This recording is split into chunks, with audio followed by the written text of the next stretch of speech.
고린도후서 5장 7절 말씀, 고린도후서 5장 7절 말씀, 이는 우리가 믿음으로 행하고 보는 것으로 행하지 아니함이로라. 하나 더 읽겠습니다. 갈라디아서 2장 20절 말씀입니다. 갈라디아서 2장 20절, 내가 그리스도와 함께 십자가에 못 박혔나니 그런즉 이제는 내가 사는 것이 아니요 오직 내 안에 그리스도께서 사신 것이라. 이제 내가 육체 가운데 사는 것은 나를 사랑하사 나를 위하여 자기 자신을 버리신 하나님의 아들을 믿는 믿음 안에서 사는 것이라. 아멘. 영어로 제가 읽어보면 고린도후서 5장 7절의 말씀은 I live by faith, not by sight입니다. 보는 것으로 하지 아니하고 믿음으로 산다라는 말이고요. 갈라디아서 2장 20절의 그 핵심적인 성경 구절의 영어는 I live by faith of the Son of God입니다. 하나님의 아들의 믿음으로 살아간다라는 그런 말이에요. 하나님의 아들 안에서의, 하나님의 아들 안에 있는 믿음으로 살아간다, 이렇게 해도 되고요. 하나님의 아들의 믿음으로 살아간다, 소유격으로 하나님의 아들이 가지고 있는 그 믿음으로 살아간다. 그러니까 내 믿음이 아니죠. 하나님의 아들의 믿음입니다. 그렇게 하는 이 기준이 뭐예요? 보는 것과 믿음으로 사는 것, 이 기준이 뭐예요? 할례입니다. 성경에서 말하는 할례, 마음을 찢어서 너희가 할례를 행하는, 그러니까 육체가 사라지고 육체가 죽는 할례가 성경에서의 기준이에요. 여러분이 할례를 받는다 그러면 그게 뭐냐면 십자가입니다. 예수님의 십자가, 그게 우리의 죽음이고 나를 찢는 거죠. 나를 찢는, 그 마음을 찢는 것이 그게 할례인데, 육체를 찢어내는 게, 육체를 끊어내는 게 할례거든요. 근데 그게 성경에서는 그 마음으로 찢는 것이 필요한 거예요. 마음을 찢는 것이다 해서 그게 회개고 그게 죽음이라는 얘기예요. 그걸 통해서 보는 것으로 살았는데 이제는 믿음으로 살게 되었다라는 얘기예요. 여러분, 믿음으로 살아요? 보는 것으로 살아요? 여러분은요? 보는 것으로 사는 겁니까? 믿음으로 사는 겁니까? 이게 기준이 할례를 받았느냐, 할례를 받지 못했느냐, 마음을 찢었느냐, 마음을 찢지 못했느냐라는 말입니다. 그래서 보는 것으로 사는 사람은 아직도 마음이 찢겨진 사람이 아니고, 믿음으로 사는 사람은 마음이 찢겨진 사람을 의미하는 거예요. 자, 이해가 되겠죠? 무슨 말인가? 자, 하나님의 아들의 믿음으로 사는 것이냐, 내 믿음으로 사는 거냐? 자, 내 믿음으로 사는 것은 할례를 받지 않았다는 얘기고요, 마음을 찢지 않았다는 얘기입니다. 하나님의 아들의 믿음으로 산다는 얘기는 내 마음을 찢었다는 얘기예요. 내 마음을 찢어서 내 육체가 사라졌다, 난 없다. 자, 그러니까 이 기준이 어떤 거가 되겠어요? 한마디로 말하면 내 옷을 입고 사는 거냐, 내 옷을 입지 않고 그리스도의 옷을 입고 사는 거냐.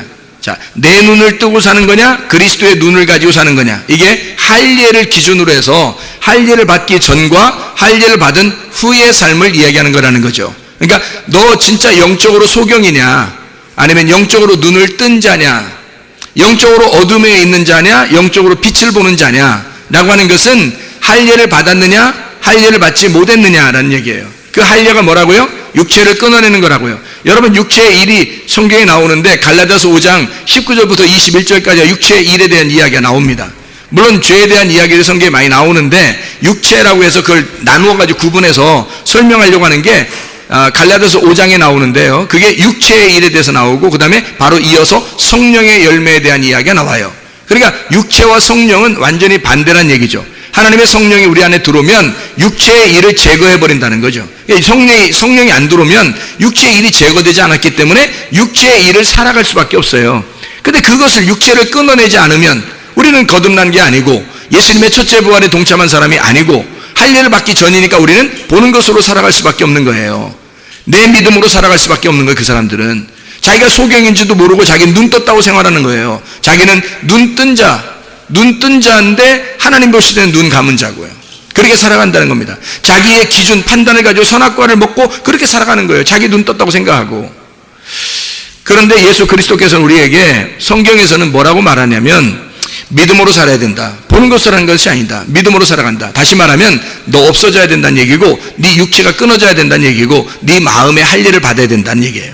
마음의 할례를 받으면 믿음으로 살아가게 돼 있고, 마음의 할례를 받으면 네 믿음이 아니라 하나님의 아들의 믿음으로 살아가게 돼 있고, 할례를 받으면 마음을 찢으면 너는 네 마음속에 네가 영적인 눈이 뜨어지게 돼 있고, 영적인 소경이 아니라 영적인 눈이 띄어진 사람으로 살아가게 돼 있다. 다시 말하면 너의 눈으로 보는 게 아니라 하나님의 아들의 눈으로 보게 될 것이다, 이런 얘기입니다. 그러니까 바리새인들의 눈과 예수님의 눈이 전혀 달랐죠. 가늠한 여자를 볼 때, 그렇죠? 가늠한 여자를 볼 때 어떤 눈으로 우리는 바라보는가? 사람들은, 여러분도 보세요. 뉴스 같은 거 보면서 아유, 저러면 안 되는데, 무슨 눈으로 보고 있는 거예요? 다 나 자기의 눈으로 보고 있는 거 아니에요.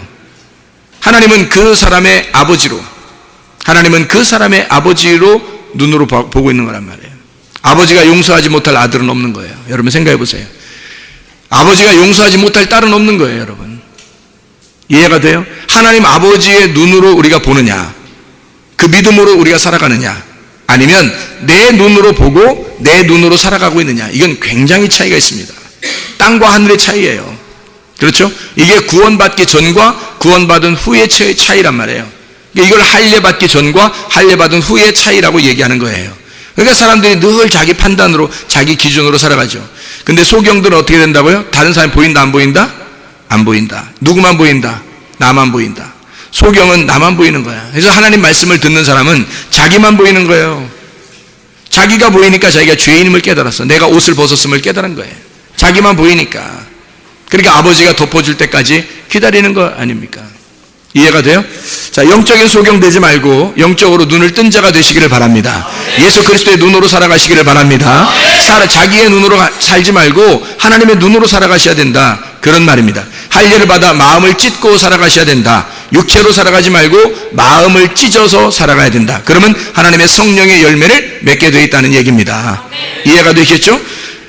성경의 사무엘상의 4장 12절부터 18절까지의 말씀 보면요, 사무엘상 4장 12절부터 18절까지의 말씀에 보면 엘리 제사장이 나옵니다. 그리고 홈니와 비나스라고 하는 두 아들이 나와요.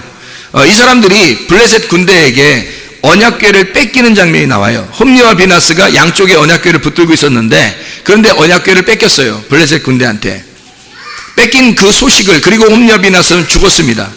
죽고 난 다음에 이제 어떤 그 전령사가 아버지한테 가서, 엘리라는 아버지 제사장한테 가가지고 이야기를 한 거예요. 홈니와 비나스가 죽었다고. 그것까지는 뭐 죽었다 그러면 너무 괴로웠겠죠. 근데 언약궤도 뺏겼다고 그렇게 얘기하니까 그때 너무 놀래서 쓰러졌어요. 넘어졌는데 목이 부러져서 죽은 겁니다. 성경에서는 목이 부러졌다 그러면 그걸 죄인이라고 얘기하거든요. 나귀 새끼다 이렇게 얘기해요. 나귀 새끼 같은 거다. 그게 죄인이에요. 목이 부러진 거. 그래서 목을 꺾어버리면요, 나귀 새끼입니다. 이게 죄인이거든요. 그러니까 목을 꺾였다. 여러분, 그 목이 곧은 사람은 목이 어떻게 돼야 돼요? 목이 곧은 사람 목이 꺾여야 돼요. 그죠? 확 꺾어. 그래서 죽을 때는 확 꺾어버리는 겁니다. 그러니까 엘리가 목이 꺾여서 죽은 거예요. 근데 성경에서는 목이 꺾여야 돼요, 목이 잘라져야 돼요? 무서운 얘기들이지만 하여튼 들으세요. 그래도 목이 잘라져야 되는 거예요. 침례 요한은 어떻게 했어요?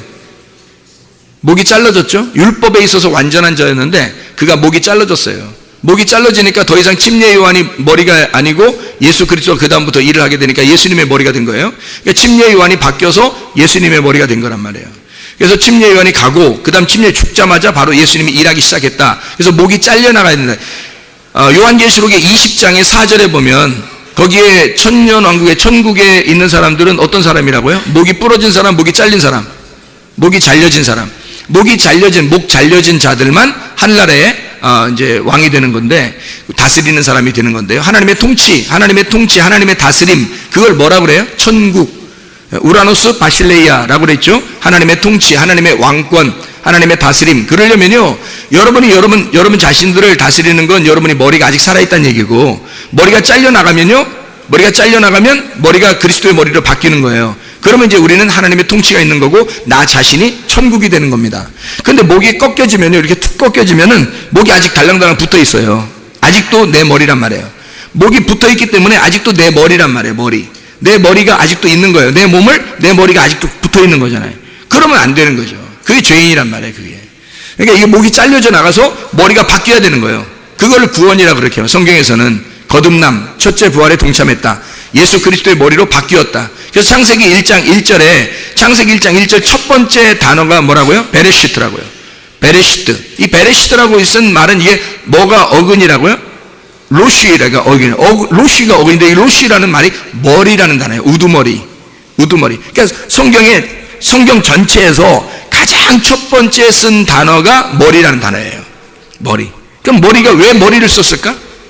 몸을 만들려고 그러는 거예요. 머리를 쓴 이유는 몸을 만들려고. 그래서 머리가 몸을 찾아오는 거예요. 그래서 머리가 몸을 찾는 거야. 그게 신부를 찾는 거예요. 몸이, 그래서 우리를 뭐라 그래요? 교회를 그리스도의 신부라 그래요. 그리스도의 몸이다. 그렇죠? 그리스도는 우리의 머리고 우리는 그분의 몸이다. 이렇게 얘기하죠. 그러니까 교회는 신부고 신부는 그리스도의 몸이 되는 거예요. 머리는 그리스도고 그가 머리고 베레시트입니다. 그가 우두머리예요. 우리의 머리가 되셔. 그럼 우리의 머리가 되시려면 어떻게 해? 내 몸이 그 머리를 받아들이려면 내 머리가 없어져야 되겠죠. 내 머리가 없어지고 나의 다스림이 없어지고 하나님의 통치, 하나님의 다스림이 붙어야 된다는 얘기야. 예수 그리스도와 붙어야 된다는 얘기야. 그죠? 그럼 머리가 바뀐 거고 통치가 바뀐 거죠. 이 몸은, 원래 몸은 가만히 있는데 몸은 나예요. 몸은 나니까. 근데 뭐가 지시를 해서 몸이 움직이는 거예요? 머리가 지시를 내려서 내가 몸이 움직이는 거 아니에요? 근데 이제까지 머리가 내 머리였어. 그래서 내가 나를 지시했단 말이에요. 근데 머리가 바뀌었어. 그럼 몸은 누구 거예요? 그리스도 거예요. 머리가 바뀐 거니까. 머리 거니까 몸은 머리 거예요. 이해가 돼요? 몸은 머리, 그러니까 머리가 중심이에요. 머리가 그리스도가 머리라는 거예요. 그래서 머리로 나를 지시하면 내가 몸이 따르는 거란 말이에요. 그래서 이게 그리스도의 몸이라고 우리를 그러는 거죠. 그게 교회 신부라 그러는 거예요. 남편이 머리고, 그래서 남편을 머리라고, 신랑이 머리라고 그렇게 얘기하는 거거든요. 그게 머리, 우두머리예요. 그 머리는 몸을 찾아온 거야. 몸은 머리를 찾는 거예요. 진짜 내 머리를 찾는 거죠. 그러니까 지금 여러분이 붙들고 있는 이 머리는 여러분의 머리가 아니에요. 진짜 머리가 아니라고. 가짜 머리에 붙어 있는 거예요. 가짜 머리는 잘라버리고 진짜 머리를 붙어야 돼요. 무서운 얘기지만 그래도 들으셔야 돼. 성경이니까. 이게 내 머리를 잘라내고 진짜 머리가 붙으면 이게 이제 진짜 하나님의 사람이 되는 거거든요. 이게 할례받은 사람이란 말이에요. 마음을 찢은 사람, 머리가 바뀐 사람, 구원받은 사람, 거듭난 사람, 천국 가는 사람, 이런 얘기예요. 천국이 그 안에 온 거죠. 머리가 온 거니까 천국이 온 거죠. 그죠? 머리가 하나님이니까 하나님이 내게 온 거예요. 그러면 그 머리대로 내가 지시를 받아서 움직이는 거니까 천국이 왔단 말이에요. 자, 이해가 되시죠? 성경이 그렇게 되어 있으니까 그런 말씀들이란 말이에요. 자, 엘리가 머리가 부러졌어요. 머리가 이제 목이 부러져가지고 이렇게 머리가 달랑달랑 붙어 있는데 그렇게 죽었단 말이에요. 뭐 할 때? 언약궤가 뺏겼다고 그랬을 때. 언약궤 뺏겼다고 그랬을 때. 그때 목이 부러져 죽었어요. 자, 생각을 해보세요. 언약궤가 지 거야? 언약궤가 지 거냐고. 자, 언약궤가 뺏겼는데 왜 지가 목이 부러 죽어? 생각해 보시라고. 예? 지 거냐고. 언약궤가 지 거야? 아니죠. 언약궤 뺏기면 뺏긴 거예요. 예? 가만히 있으면 되는 거 아니에요.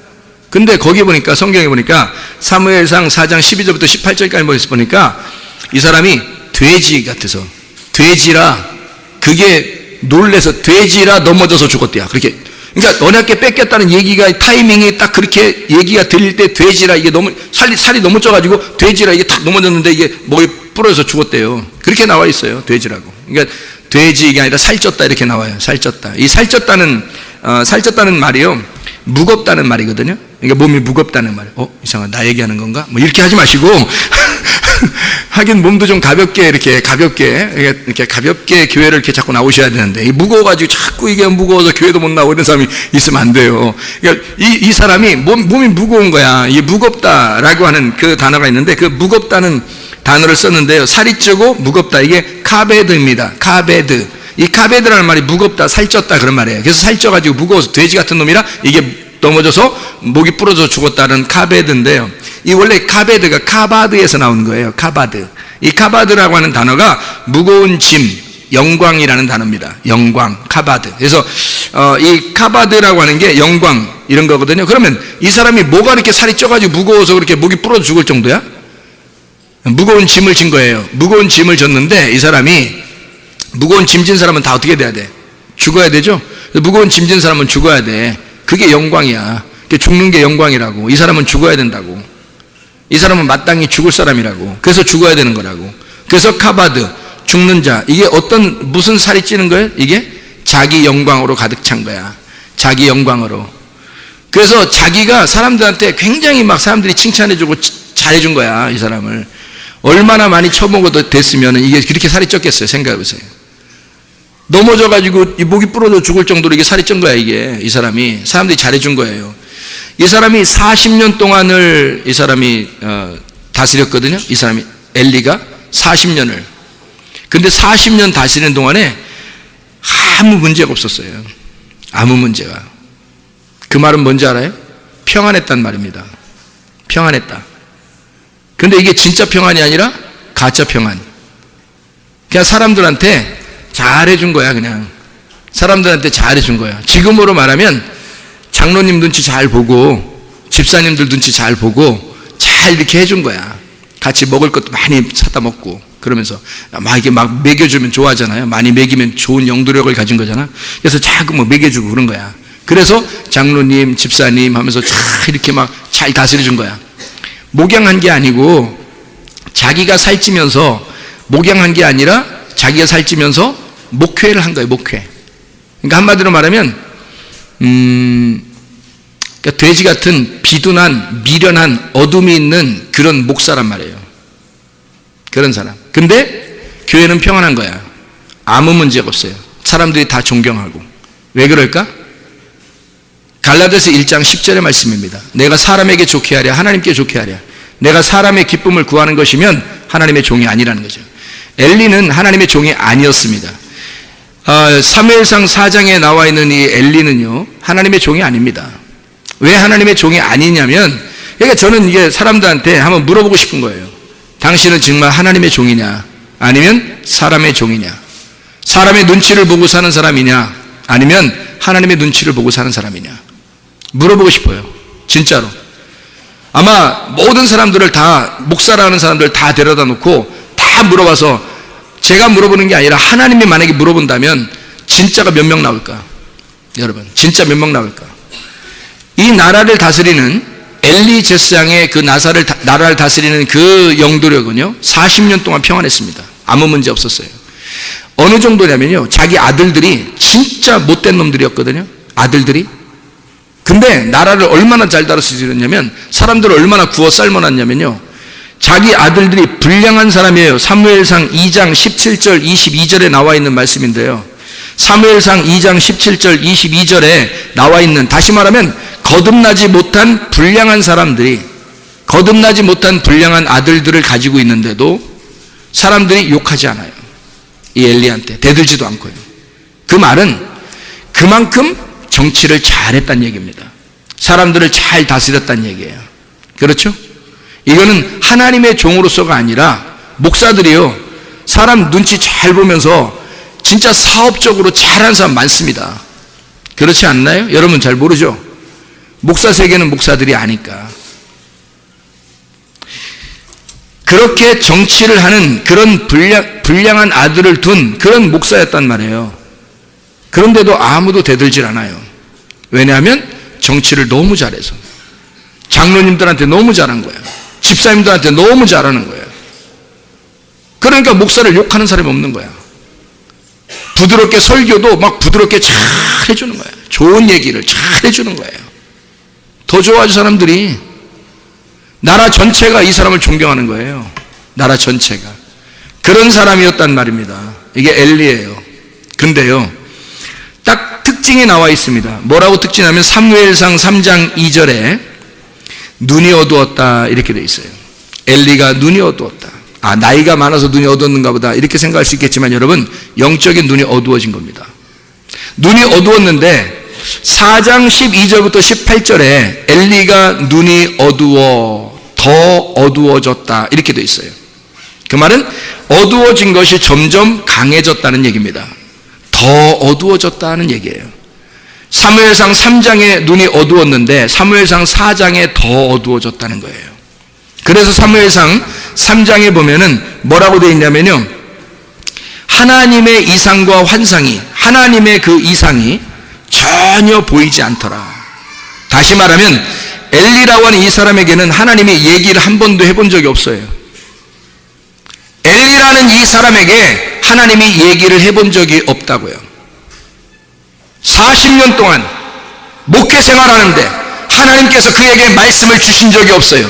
그가 연구하고 그가 책을 보고 그가 좋은 책들을 보면서 설교를 그냥 꾸며내서 뭐 컴퓨터에서 찾아가지고 자기가 설교하고 그런 거예요. 좋은 얘기들 뽑아서 사람들이 다 좋아하는 거예요. 사람의 종이 될 수 있을지 모르지만 하나님의 종은 아닌 거죠. 하나님이 주셨어야 하는 거거든요. 하나님께서 말씀하시는 게 있어야 하고 하늘의 문이 열려서 하나님이 그 사람을 만난 적이 있어야 되는데 40년 동안 하나님이 만난 적이 없어. 그 사람을. 진짜 소경인 거예요. 진짜 소경. 하늘의 문이 닫힌 겁니다. 그런데 하나님의 사람 사무엘이 태어난 거예요. 사무엘이 태어난 거야. 사무엘. 제가 뭐라 했어요? 전 최고멜이라고 그랬지. 제가 사무엘이라고 했어요? 전 최고멜이라고 그랬지. 사무엘이 태어난 거야. 사무엘이 태어나니까 하나님이 이 사무엘, 하나님이 들으신다, 하나님이 말씀하고 하나님이 들으신다, 하나님의 음성 듣는 자 사무엘. 이름이 그런 거예요. 그러니까 하나님이 나타나는 거야. 사무엘한테. 사무엘아, 사무엘아. 처음 얘기를 하니까 엘리가 부르는 줄 알았어요. 왜냐면 워낙 40년 동안 하나님이 나타난 적이 없으니까. 그래서 2번씩이나 엘리한테 찾아왔어요. 나 불렀냐고. 엘리가 내가 안 불렀는데 하고서 보냈는데 가만히 생각하니까 2번째 또 와서 내가 안 불렀는데 생각해보니까 가만 있어봐. 이거 언젠가 내가 누구한테 들은 적이 있는데 하나님이 뭐 이렇게 얘기하는 적도 있다고 그러는데 혹시 다시 부르거들랑 하나님 내가 여기 있습니다 이렇게 한번 해봐라. 이런 거예요. 엘리가. 자기는 못 봤으니까, 자기는 못 만났으니까, 뭐가 하나님의 말씀인지 잘 모르니까, 자기는 모르니까. 이런 사람이 나라를 다스리는 거예요. 그게 제사장인 거야. 그게 목사인 거야. 사무엘이 나타나. 사무엘은 왜 그러면 하나님의 음성을 들을 수 있었느냐? 사무엘은요, 엘리 제사장은 자기 처소에 잠을 자고요, 자기 집에서 잠을 자고, 사무엘은 언약궤 옆에서 잠을 자요. 언약궤 옆에서. 그 언약궤와 함께하는 하나님이 사무엘에게, 언약궤 옆에서 잠을 자는 사무엘에게 언약궤의 말씀이신 하나님이 나타나는 거예요. 당연한 거 아닙니까? 사무엘하 6장 2절에 보니까 만군의 여호와의 이름, 이게 만군의 여호와의 이름이 언약궤라 이렇게 되어 있거든요. 언약궤는 만군의 여호와의 이름이라 그런 거예요. 반드시 여러분 목사가 되려거들랑 또는 목사이면 반드시 하나님의 음성을 들을 수 있어야 됩니다. 반드시 하나님의 음성을 들었어야 합니다. 그래야 하나님의 종인 거예요. 하나님의 말씀이 그 사람에게 왔어야 그게 하나님의 종이라는 얘기예요. 내가 왜 이렇게 간절하게 얘기를 하냐면 간절하니까 그런 거예요. 그게 이 시대, 이 마지막 시대에 간절하니까 이게.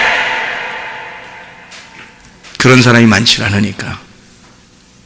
그런 시대에 우리가 살아가고 있으니까 진짜 하나님의 음성을 듣는 하나님의 종이 필요한 거예요. 사무엘과 같이 하나님의 음성을 듣는, 하나님이 만나고 싶어하는 자가 되어야 되는 거란 말입니다.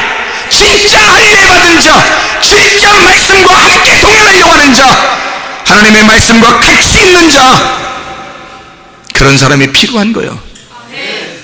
그런데 그게 너무 없는 거야. 너무 안타까운 거야. 그러면서도 목사하겠다는 거예요. 그러면서도 주의 종이라고 하는 거예요. 자기가 사람의 종이면서. 이게 얼마나 많으냐 이 말이에요. 여러분은 구분하지 못할 때가 많습니다. 여러분은 잘 구분 못하고요. 목사가 목사를 아는 겁니다. 주님이 다 아시겠죠? 엘리의 눈이 어두워집니다. 영적인 눈이 어두워지는 거예요. 그때 사무엘, 하나님의 음성을 듣는 자가 태어났고 하나님은 그 사람하고 얘기하고 싶은 거예요. 사무엘하고 얘기하고 싶은 거예요. 언약궤를 떠나지 않는, 하나님의 말씀을 사모하는 그 사무엘에게 하나님은 나타나고 싶은 거예요. 얘기하고 싶은 거예요. 이제 드디어 엘리의 시대는 끝나고 너의 시대가 올 것이다. 엘리 제사장이 그 집안 다 죽일 거다. 하나님이요, 그 집안 다 죽일 거다. 내가 너와 함께하고 너를 내가 세울 것이다. 놀라운 얘기죠. 그래서 사무엘 상에 이렇게 보면 말이에요. 사무엘 상에 보면 이 사무엘을 하나님이 얼마나 사랑하셨는가라는 얘기가 나와요. 하나님은 하나님과 사무엘이 하나님과 사람 앞에 은총과 귀중히 여김 사랑받았더라. 하나님에게도 사랑받고 사람에게도 사랑받는 사람이 되었더라. 이게 사무엘이에요. 하나님의 음성을 듣는 자.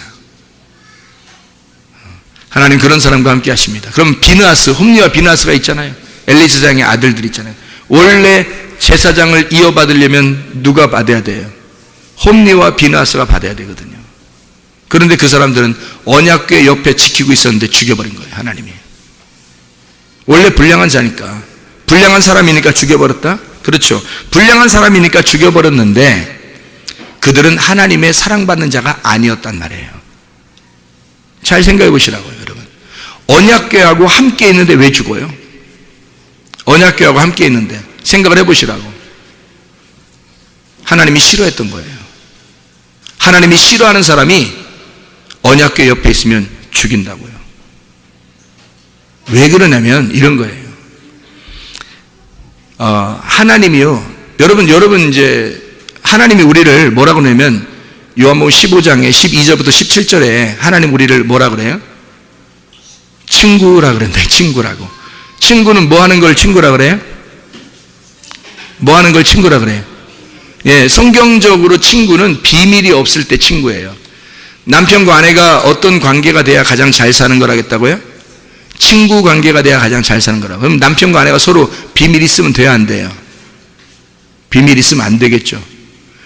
그러면은 남편과 아내 사이에 둘이 핸드폰 비밀번호 챙겨놓으면 돼야 안 돼요?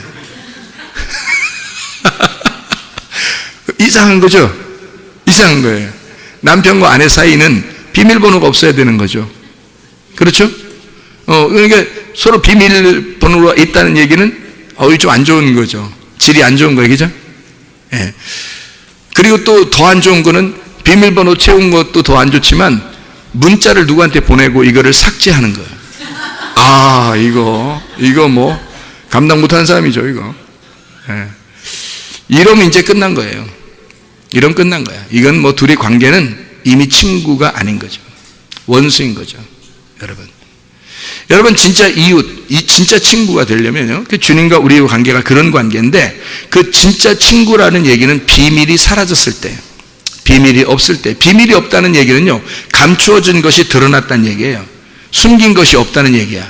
자, 그러면 성경 말씀에서 이 성경 말씀이 이상하게 여러분 우리가 읽을 때 꼭꼭 숨어라, 머리카락 보일라, 이렇게 하면 이 성경이 읽을 때마다 이상하게 이해가 안 되고 꼭꼭 숨어 있는 것 같아. 그러면은 여러분 이게 친구야, 아니야? 친구 아니란 얘기예요. 족보 모르겠어요? 친구 아니란 얘기야. 친구가 왜 아닌 거예요, 그러면? 안 친하다는 얘기야. 비밀스러웠다는 게 아직도 숨겨져 있다는 얘기야. 그렇죠? 그러면 빨리 친구가 되려면 어떻게 돼요? 빨리 이것을 파헤쳐야 되겠죠. 마음을 빨리 긁어내서 속에 있는 보화를 찾아내야 돼요.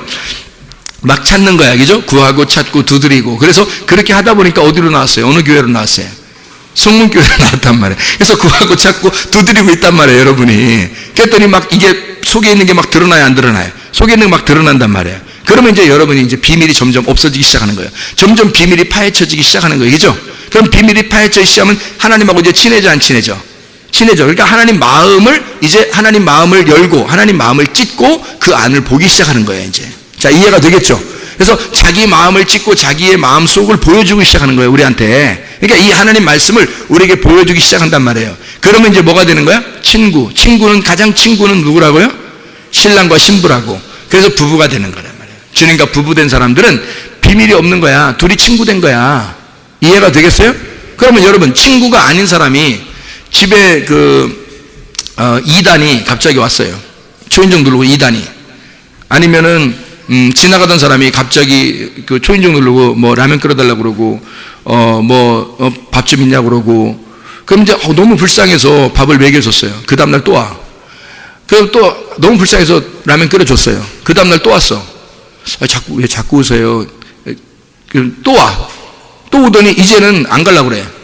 그래서 계속 뭐 얘기를 하는 거, 자기 얘기를 하는 거예요. 내가 뭐 태어날 때 어떻게 태어나고, 내가 어디 살았다가 뭐 어디를 뭐 하고 있다가, 내가 지금 뭐 이렇게 돌아다니다가 이렇게 왔는데 뭐 어쩌고 이렇게 하면서 계속 한 8시간, 7시간 얘기하는 거예요.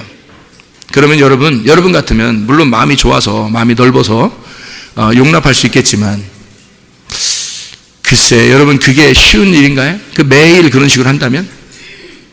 매일 그런 식으로 한다면요, 정말 부담스러울 겁니다. 그죠? 정말 부담스러울 거예요. 안 왔으면 좋겠어요. 이젠 안 왔으면 좋겠어요. 근데 또 와. 안 왔으면 좋겠어요. 근데 또 와. 그 다음에 어떻게 해야 돼? 진짜 문 안 열어줘야 되고, 진짜 문 안 열어주고 막 그래도 문 꽝꽝꽝 두드리고 막 그러면 소리 탁 질러버리죠. 막 문 열고서 왜 자꾸 오냐고 오지 말라고 하는데. 그렇게 하겠어요? 안 하겠어요, 여러분? 생각해보세요. 매일 뭐 자기 진짜 알지도 못하는 사람이 와가지고 자기 얘기만 계속 하는데 그렇게 하겠냐고요. 생각해보세요, 여러분. 마음이 좋아서 난 마음 좋아, 뭐 난 마음 흘렐렐렐레, 뭐 다 오세요, 뭐 또 오세요, 또 오세요. 근데 남편이 있는데 또 어떤 남자가 왔어. 남편인데 또 어떤 부담스럽겠어, 안 부담스럽겠어? 부담스러운 거야. 그래서 이 남자가 오더니 어떻게 이쁘게 생겼어요. 난 이런 스타일 좋더라. 하면서 또 라면 끓여 먹고 라면 먹고 또 막 와가지고 또 막 자기 얘기 쭉 하면서 난 이런 스타일 좋더라. 하면서 막 그래. 남편이 있는데 옆에. 여러분 이게 부담스러운 이야기야? 아니야. 부담스러운 이야기죠.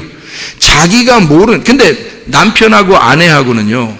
여행을 떠나요. 뭐 여행을 떠나도 집에서 있어도 밥을 같이 먹어도 얘기를 같이 막 도란도란 이렇게 얘기하고 얘기했던 얘기 또 하고 했던 얘기 또 하고 막 그러면서도 계속 뭐 하여튼 뭐 옆에 주변에 있는 모든 사람을 다 난도질하는 거죠. 그러면서 둘이 얘기하는 거야. 다 누구는 어떻더라, 뭐 누구는 어떻더라. 그러면서 계속 얘기하면서 막 다른 사람들 완전히 쟁반에 놓고서 다 잘라버려 이렇게 다 막 요리해버리는 거예요. 요리하면서 둘이 막 얘기하는데 이 시간 가는 줄 몰라. 남편하고 얘기하는 게 이렇게 재밌는 줄 몰랐어. 그리고서 또 그 다음날 또 얘기를 해. 또 쟁반 갖다 놓고 또 다른 사람 갖다 놓고 요리를 또 다 해버려. 그런데도 이상하게 또 그 다음날 또 얘기해. 그러면 남편과 아내가 둘이 인상 팍 쓰면서 이제 그만해! 이래요? 그래요? 아니면 얘기하면 할수록 더 친해지고 하면 할수록 재밌고 그래요? 잘 안 해보셨는가 봐?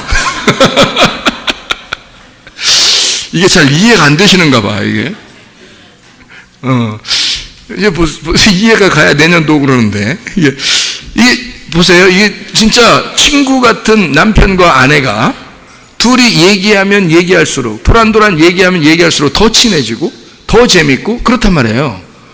그런데 전혀 모르는 사람이 라면 끓여달라고 그러고, 괜히 남편 있는데도 와서 막 부담스럽게 하고, 또 얘기하는데 막 몇 시간씩이고 얘기하고 그러면 나중에 못 만나는 거예요. 힘든 거예요, 그거.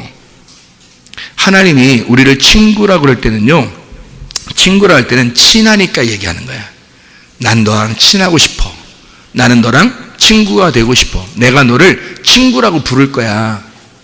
내가 너를 신부라고 부를 거야. 나의 사랑, 나의 신부여, 나의 친구여. 이렇게 해서 둘이 너무너무 재밌게 하고 싶은 거예요. 그런데 하나님 아버지를 전혀 모르는, 남편 신랑이라고 생각하지도 않는 그런 홈리와 비나스 같은, 하나님 말씀을 알려고 하지도 않는, 하나님 마음을 헤아려 보려고 하지도 않는, 성경의 말씀을 들으려 때 그렇게 재미있어 하지도 않는 그런 사람이 언약궤 옆에서 붙들고 계속 있으면요, 하나님이 죽여버립니다. 같이 있고 싶지 않은 거예요. 언약궤하고 같이 있다고 해서 그 사람이 축복받는 거 아닙니다. 부담스러운 거예요. 하나님이 부담스러워하는 사람들이 다 어디 갈까요? 나중에 다 지옥 갑니다. 하나님이 부담스러워서 그런 거예요. 그 사람들. 하나님 사랑이 많으시다면서요. 뭐 사랑이 많으셔요. 하나님 치료자이시다면서요. 하나님 능력이 많으시다면서요. 하나님 뭐 좋으신 하나님, 선하시고 인자하심이 막 끊임없는 하나님이시라면서요. 잘 들어요. 잘 들으라고. 네가 가지고 있는 그릇만큼 들어가. 하나님은 네가 가지고 있는 그릇만큼, 네가 하나님을 사랑하는 만큼만 딱 들어가는 거야. 알아요? 하나님은 내 그릇만큼 하나님이 담기는 거예요. 다시 말하면 우리가 지옥 가게 됐다, 누군가가. 그러면 네가 하나님을 사랑하지 않은 거야. 하나님은 한없이 사랑하죠. 사랑이 한이 없죠. 그 크신 하나님이 너한테 들어갈 땐 요만큼밖에 못 들어간다니까. 왜냐면 네 그릇이 요만하니까. 하나님의 사랑이 다 담기려면 네가 완전히 펴져야 돼. 네가 완전히 펴져야 하나님의 사랑이 들어가는 거야. 그걸 깨닫는 거예요. 느끼는 거예요. 하나님의 사랑을. 네가 하나님을 사랑하지 않았고 네가 하나님을 담아내질 못했어요. 하나님을 담고 있지 않았어. 하나님을 사랑하지 않고 하나님 사모하지 않아요. 그러니까 그 그릇만큼 하나님이 계시니까 너는 하나님을, 어마어마한 하나님을 너는 담아내지 못했어요. 너만큼만 딱 가지고 있어. 하나님 사랑하지도 않고 하나님이 친하질 않은 거야. 친하질 않은 거예요. 친구가 아니야. 잘 모르는 거 이만큼 아는 거예요. 아는 것도 어서 누구한테 주워 들은 거 이만큼 아는 거예요. 하나님을 정말 많이 알면 알수록요, 자기의 그릇이 커지는 거고 하나님을 많이 담아내겠죠. 그럼 하나님을 알게 되고 하나님과 나와 친구가 되는 거예요. 많이 알면 알수록요. 여러분 하나님 말씀 사모하는 게 굉장히 중요합니다. 그것만 하면, 하나님이 친구만 되면요, 하나님이 그 친구한테 다 해주고 싶은 거예요. 너무 친하니까 계속 얘기하고 또 얘기하고 또 얘기해도 너무 좋은 거야. 근데 하나님을 모르는 자가 와가지고 맨날 치료해. 하나님 해주세요, 하나님 나 치료해주세요, 하나님 문제 해결해주세요, 하나님 나 이것도 해주세요, 이렇게도 해주세요, 성공하게 해주세요, 승리하게 해주세요, 뭐 돈도 벌게 해주세요.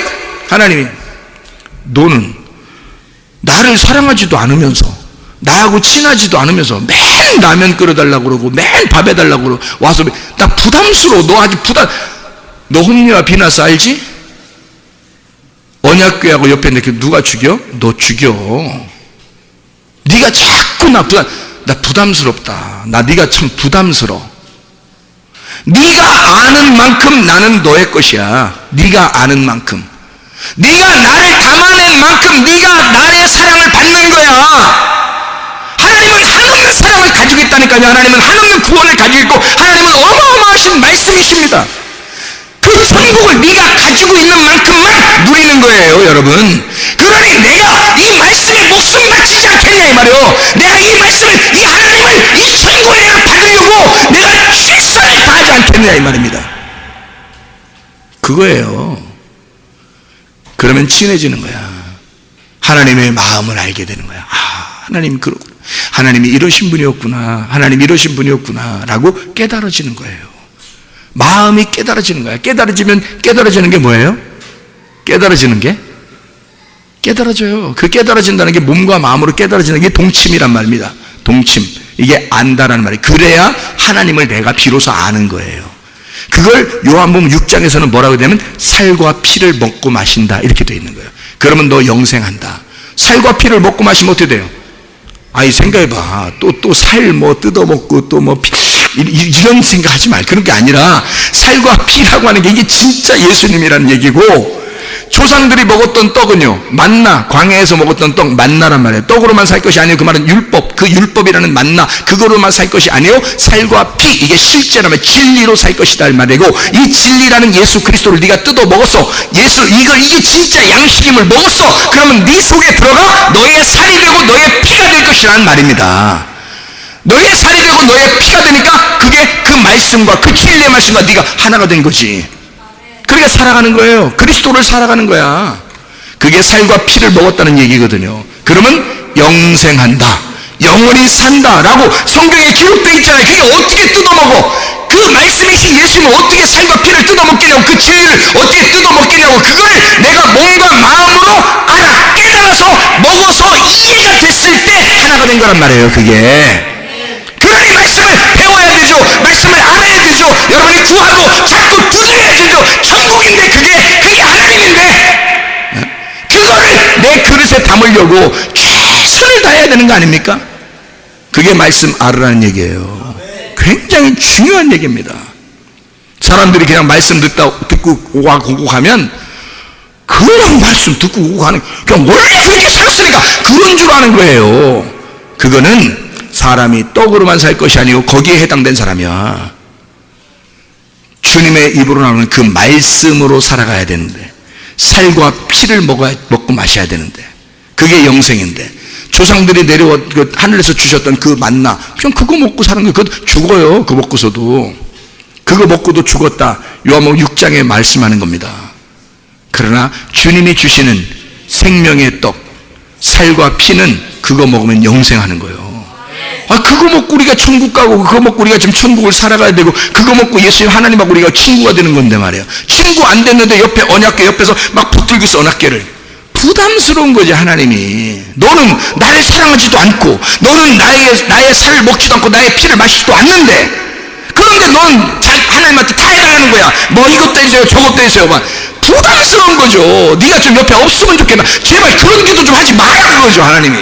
근데 친구들은요, 비밀이 없어. 성경에서 있는 말씀들을 다 깨달아줬어. 아, 하나님은 내가 가만히 있어도, 친구들은요 서로 말하지 않아도 알고, 서로 느껴지고 깨달아지고, 그래서 서로 비밀이 없으니까, 그러니까 친구는 말하지 않아도 친구 하나님이 다 해주고 싶은 거야. 해주고 싶은 거야. 기도 그렇게 안 해도 해주고 싶은 거예요.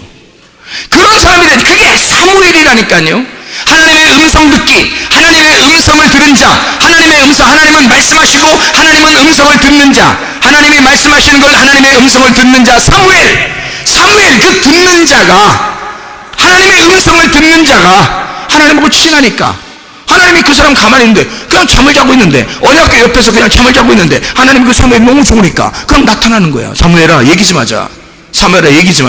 뭔 얘기를 하시려고 그러는데요, 내가 이 집안 다 죽여버릴 거거든. 그리고 너하고 얘기할 거야. 나 너하고 얘기하고 싶어. 내가 너를 세워서 이스라엘을 다스리는 사사가 되게 할 거야. 내 이 집안 죽이고. 사무엘이 어리니까 무서워서 못 물어봤어요. 왜 죽이려고 하는데 이런 거 잘 못 물어봤어요. 하나님이 그냥 얘기해줬어. 집안이 개판이야 이거. 나를 만나려고 하지도 않고, 하나님을 알아보려고 하지도 않아. 하나님을 사랑하지가 않아. 나하고 친해지려고 하지도 않아. 그런 사람들이 언약궤는 붙들고 있어. 하나님의 말씀 나를 붙들고 있는 거야. 나 부담스러워 죽겠어. 나 얘들하고 같이 있으면 나 이러다가 스트레스 받아. 신경성 무슨 노이로제 걸리게 생겼어. 이럴 때 네가 태어났잖아. 너무 감사해. 네가 태어나줘서 너무 감사해. 나는 너하고 얘기하고 싶어. 이쪽 집안 죽여버리고 너를 살릴 거야. 이렇게 얘기하잖아요. 여러분, 엘리처럼 살겠어요? 사무엘처럼 살겠어요? 엘리처럼 살고 싶어요? 사무엘처럼 살고 싶어요? 말은 사무엘처럼 살고 싶은데 사는 건 엘리처럼 산단 말이에요. 어두워지고 막 영적인 눈이 어두워져서 살고 있단 말입니다. 어두워지고 점점 더 어두워지는 사람으로 살아가고 있다고요. 세상의 눈이 어두워진 사람, 영적인 눈이 어두워져서 그렇게 살아가고 있으면서 사무엘처럼 되고는 싶어 한다고. 근데 사는 건 엘리처럼 산다고요. 이게 뭐냐고. 이게 뭐니 이게 응? 도대체가. 언약궤 뺏겼어요. 아니, 그런 자들이 가지고 있으니까 하나님이 어떻게 해? 하나님이 이거 막 자기를 붙잡고 있으니까, 언약궤를 양쪽에 붙잡고 있어. 부담스럽겠어? 안 부담스럽죠? 힘들죠? 어떻게든지 이걸 빠져나가고 싶어? 안 빠져나가고 싶어? 빠져나가고 싶은 거야. 옆에서 붙잡고 있으니까 빠져나간 거야 그게. 아니, 블레셋에 뺏겼다고 우리가 뺏겨서 어떻게 하기는, 하나님이 빠져나간 거야 그게. 니네가 붙들고 있으니까. 니네가 붙들고 기도하고 하나님 앞에 해달라고 그러니까, 난 너하고 안 친한데 니가 자꾸 얘기하니까 나 속아서 빠져나간 거예요. 언약궤가 빠져나간 거라고. 잘 생각해 보라고요. 빠져나가서 혼자 가서 블레셋 군대를 이겨버리는 겁니다. 혼자 가서. 언약궤가 여기서는 뺏긴 줄 알았는데 하나님이 스스로 빠져나가서 거기에 가지고 그쪽에 있는 다곤신 같은 거 있잖아요. 다 목 쳐버리고 막 그냥 혼자 다 해버리는 거예요. 거기서 무서워가지고, 언약궤가 오고 난 다음부터 뭐 무서운 일이 너무 많이 벌어지니까 제발 좀 가져가라고 그래. 제발 가져가라고. 그렇게 가져가라고 할 때 언약궤가 스스로, 이제 됐냐? 내가 누군지 알았냐? 내가 혼자 와서도 내가 니네 이렇게 작살내는 거 봤지? 금의 환영 받으면, 금의 환영이라고 그러죠? 금의 환영 받으면서 딱 이제 다시 이스라엘 오는 겁니다. 언약궤가. 이쪽 가서 싹 작살내버리고. 이해가 되겠어요? 하나님이 혼자 승리하신 겁니다. 하나님이 혼자 승리하신 거예요. 하나님 그러신 분이에요. 하나님이 여러분의 기도를 응답하시려면 하나님이 스스로도 다 하실 수 있어요. 여러분의 기도를 응답하시려면, 여러분이 원하는 것이 있다면 하나님이 그거 해주려면 다 해줄 수 있어. 하나님이 스스로도 다 할 수 있어. 문제는 네가 나를 사랑하느냐 이거야. 네가 정말 나를 사랑하느냐. 잠언서 8장 17절 말씀 한번 봐봐요. 잠언서 8장 17절 말씀 뭐라고 돼 있어요? 나를 사랑하느냐. 그 나가 누구예요? 그 나가 누구라고? 나가 말씀이라고. 하나님이 말씀이잖아요. 항상 뭘 잊어버리지 말라고? 하나님은 말씀이시다. 이걸 잊지 말라고. 나를 사랑하는 자들이 나의 사랑을 입으며, 뭘 사랑하는 자들이? 말씀을 사랑하는 자들이 말씀의 사랑을 입는다 이거야. 하나님이 뭘 주겠어요, 여러분한테? 다른 거 줬으면 좋겠죠? 말씀 주고 싶어 한다니까. 말씀을 네가 사랑하니까 말씀 줄게, 그거예요. 나를 사랑하는 자들이 나의 사랑을 입으며 나를 간절히 찾는 자가 뭘 찾는가? 말씀을 간절히 찾는 자에게 나를 만날 것이다 그래요. 그럼 누굴 만난다? 말씀을 만난다. 하나님은 우리에게 뭘 다 주고 싶어 한다? 말씀이신 하나님, 그 천국을 주고 싶어 한다. 그거면 다 됐지 뭘 다른 걸 자꾸 받으려고 하냐고. 그러면 다른 것들은 그냥 여분으로 그냥 주시는 거야, 보너스로. 하나님을 너무 좋아하니까, 하나님하고 친구가 되니까 원하는 게 뭔지 하나님이 다 알아요.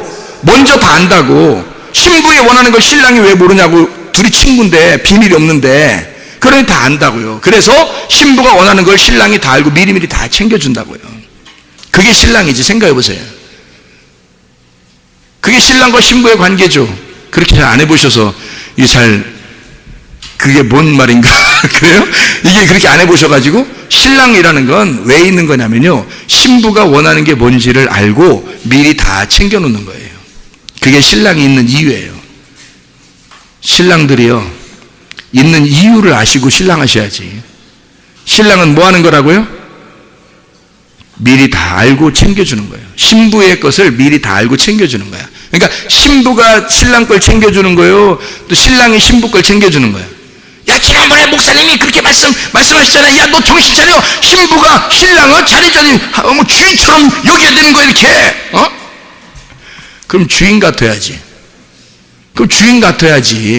그래야 주인처럼 여길 거 아니에요. 주인 같아야. 그러니까 신랑이, 성경 어디에도 신랑이 신부한테 다 준비해 줍니다. 신랑이 신부한테 다 준비해 주는 거예요. 신랑이 결혼할 때요, 신부한테 옷을 보냅니다. 그리고 기름 등불에 기름을 보냅니다.